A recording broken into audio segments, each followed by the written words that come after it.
Hello students. So ఇక్కడ చూడండి. So మనకి ఏం ఫైండ్ అవుట్ చేయమన్నాడు, find the determinant of something. ఒక మ్యాట్రిక్స్ ఇచ్చేసాడు.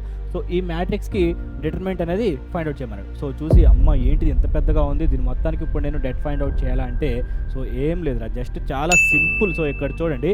సో ఇక్కడ నాకేమి ఇచ్చాడు, ఇచ్చిన మ్యాట్రిక్స్ ఏంటో ఫస్ట్ ఆఫ్ ఆల్ చూడండి. ఫస్ట్ ఏంటి, డయాగ్నల్ ఎలిమెంట్స్ ఆర్ జీరోస్ ఉన్నాయి, డయాగ్నల్ ఎలిమెంట్స్ ఆర్ జీరోస్ ఉన్నాయి. అండ్ ఇక్కడ నాకు చూడండిరా, సో ఈ 3 చూసుకున్నట్లయితే నాకు కొన్ని రూల్స్ అనేవి నాకు గుర్తొస్తున్నాయి. ఏంట్రా అవి, first diagonal elements are zeros ఉన్నాయి. అండ్ నెక్స్ట్ వచ్చేసరికి ఎట్లా ఉన్నాయి నాకు ఇక్కడ వచ్చేసరికి A12 ఈక్వల్ టు -A21 ఉంది, A13 ఈక్వల్ టు -A31 ఉంది, A23 ఈక్వల్ టు -A32 ఉంది, -A32 ఉంది. సో మరి ఈ 4 కండిషన్స్ ఉన్నప్పుడు ఇచ్చిన మ్యాట్రిక్స్ ఏంట్రా నాకు, స్క్యూ సిమెట్రిక్. మరి స్క్యూ సిమెట్రిక్ మ్యాట్రిక్స్కి నాకు డెట్ ఫైండ్ అవుట్ చేయండి అంటే దాని యొక్క వాల్యూ ఏమవుతుందని చెప్పుకున్నాం మనం.